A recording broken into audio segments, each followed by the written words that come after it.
Welcome to All About Capital Campaigns, a podcast that provides fuel for your nonprofit's growth. Each week, hosts Andrea Kihlstedt and Amy Eisenstein, co-founders of the Capital Campaign Toolkit, provide practical tips about raising more money for your nonprofit organization. The Capital Campaign Toolkit is a support system for nonprofit leaders who are running capital campaigns. At capitalcampaigntoolkit.com, you can download a step-by-step guide for your capital campaign and get many other free resources. Here are your hosts, Amy and Andrea.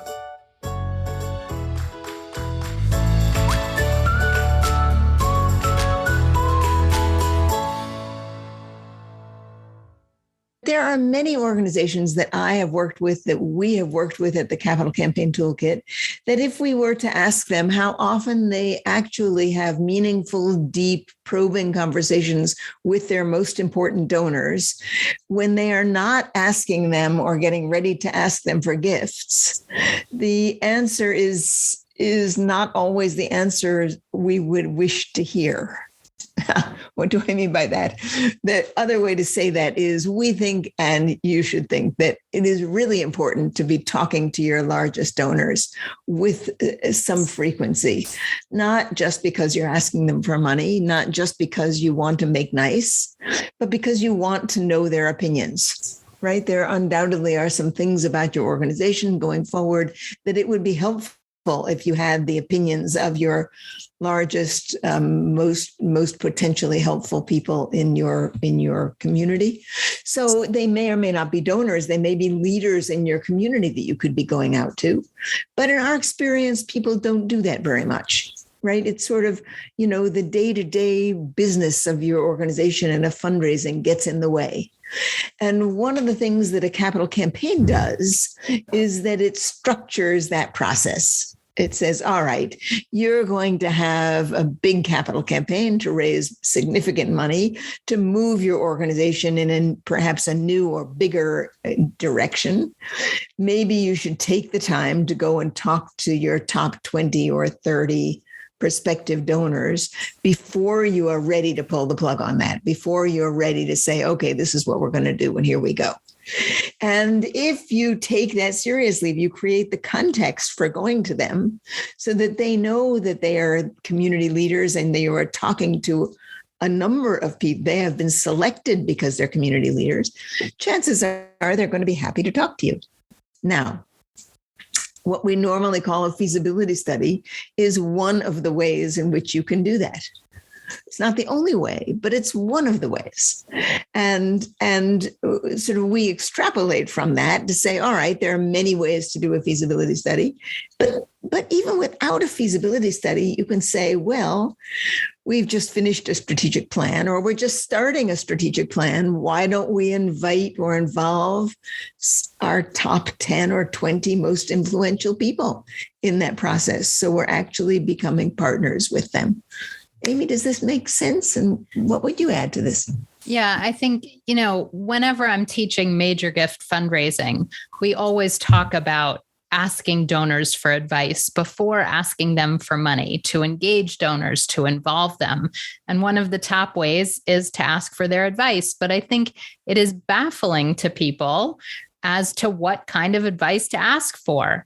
And when you're thinking about a campaign or getting ready for a campaign, you have the perfect opportunity to go talk to your biggest potential donors and community leaders about the project and get their feedback. So, you don't want to necessarily ask whatever your specialty is, right? So if you're an animal rescue organization, your donors aren't going to give you feedback on how to rescue animals per se. That's your area of expertise, but they can give you their thoughts and opinions about the project. Oh, that's my dog. Speaking of animals. Go ahead. Speaking of animals, that's Goldie. That's Amy's wonderful dog, Goldie. And just to stay on that idea, they won't tell you how to rescue Goldie, but they may tell you, they may weigh in about your plans to grow, for example, to set up a new clinic. They may help you understand things about the community that you didn't know. They may talk to you. You may be able to go and talk to them about zoning if you're going to need a zoning change. They may talk to you about who in the community is best set to help you find a new location. Right? There are all kinds of things you can ask people who are knowledgeable and leaders in your community that you can ask them about, that they really can help you figure out that much better than you can figure it out. And Amy, I just had a conversation like that with a prospective donor. I'm not a prospective donor, a client that we're working with. And she said, we haven't been able to tie down a piece of property yet. They thought they had one, and then the property fell away. Something happened. I said, why don't you pull together a group of 5 or 6 of your largest donors, people who are most important to you, and why don't you see if they'll help you come together 2 or 3 times to say, all right, who can we get in this community to help us find the piece of property?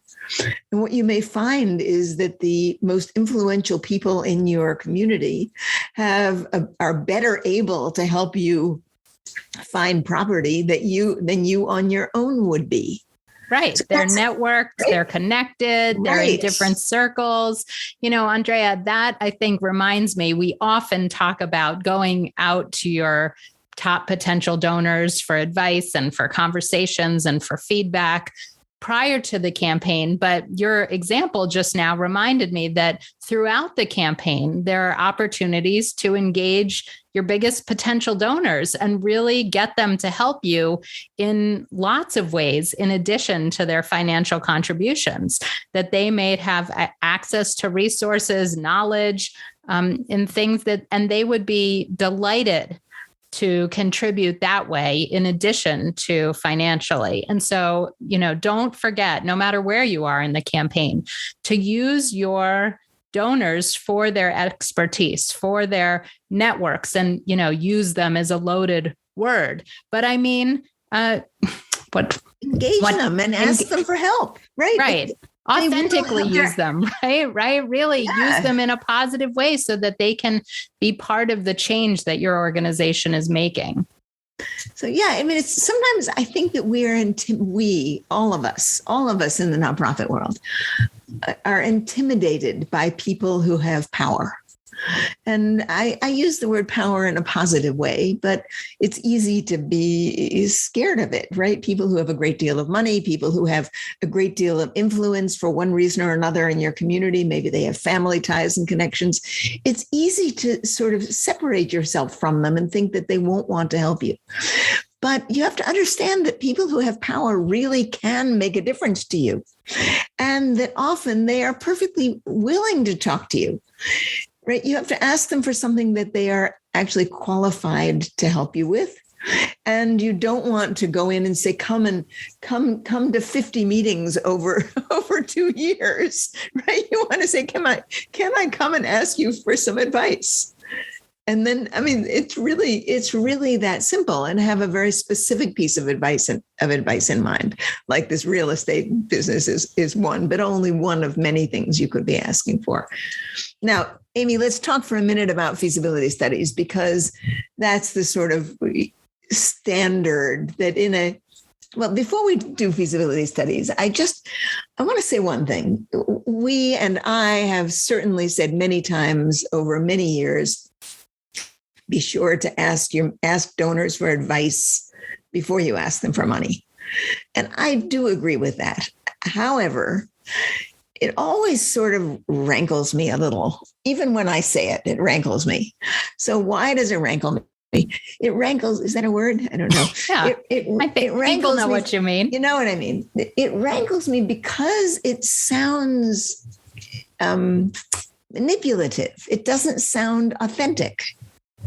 And that makes it feel lousy. The real idea underneath all of this is not that you should be manipulating them.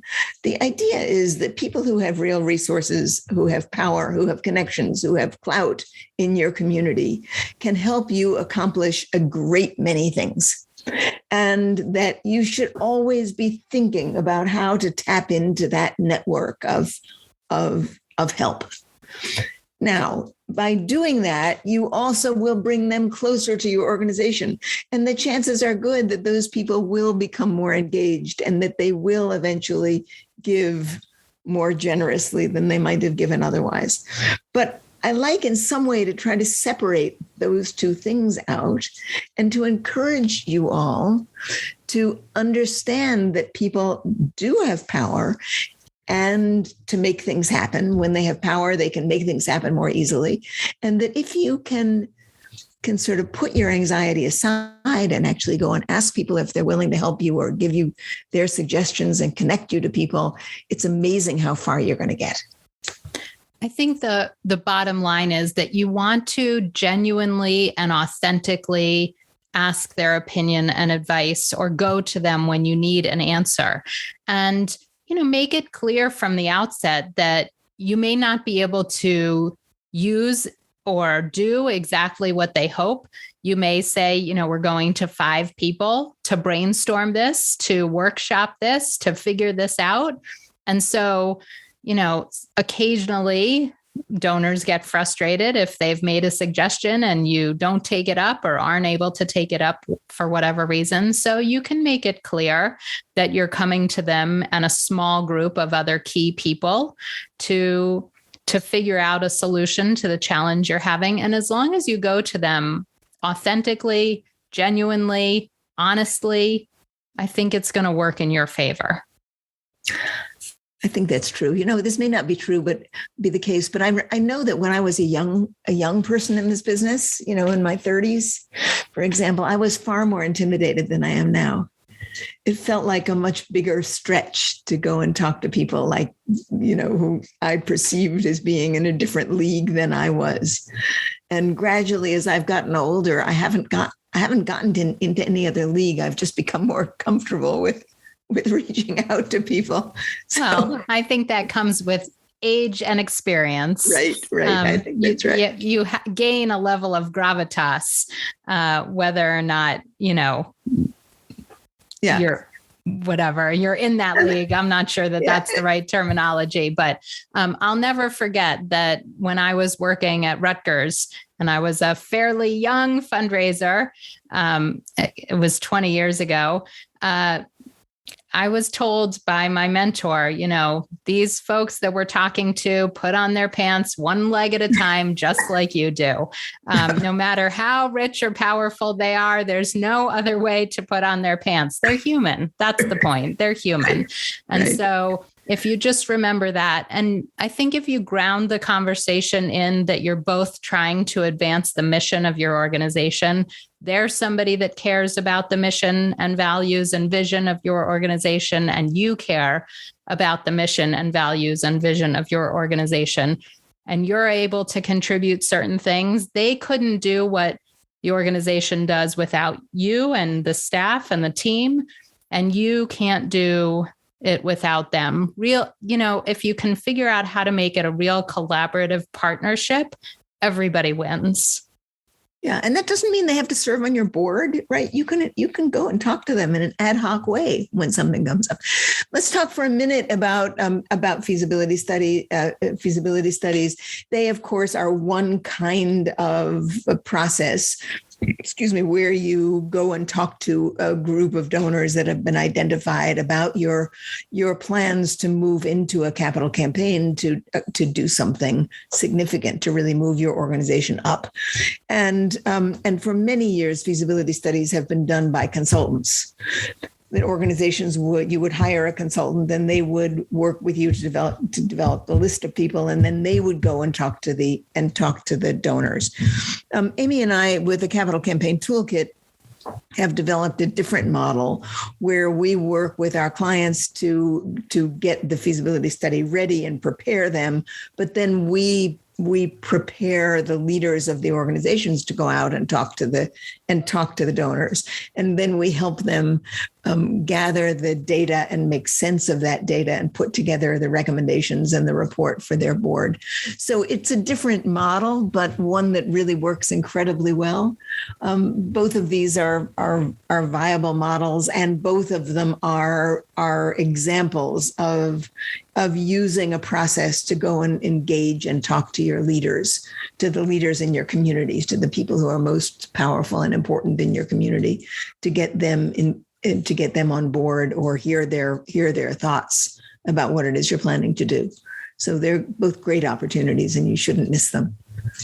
Yeah, I think that's super important. I mean, the bottom line is that you want to talk to your donors in one way or another before you launch into a capital campaign and throughout your campaign. So if you want more information on how to do feasibility studies and how to talk to your donors, go to the capitalcampaigntoolkit.com, and under services, you will find a detailed page and a 5-minute video on feasibility studies.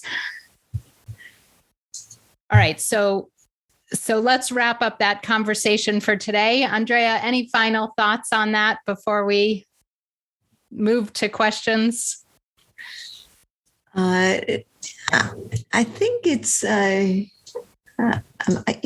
is being Martin Luther King Day. And Martin Luther King being a man of great courage, right, and great heart, right? He was a man of huge courage and huge heart. And I just think it's worth thinking about that, about going and talking to your largest donors from that perspective, of mustering your courage and your heart because of your commitment to your organization, and being willing to actually reach out to people that you might not have thought to reach out to before. Sort of taking and channeling that great man's power and taking a little of it into yourself. And I think we can all benefit from that. Excellent. I think that's a great way to wrap up that important discussion of talking to your donors before a campaign.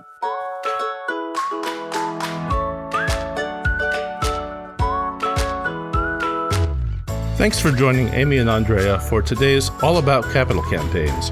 To learn more about them and their work together, go to capitalcampaigntoolkit.com. This podcast is recorded on a live webinar every Monday at 2 p.m. Eastern Time. You can join the live sessions and get your questions answered by signing up today at toolkittalks.com. And please like, rate, and review us on your favorite podcasting platform.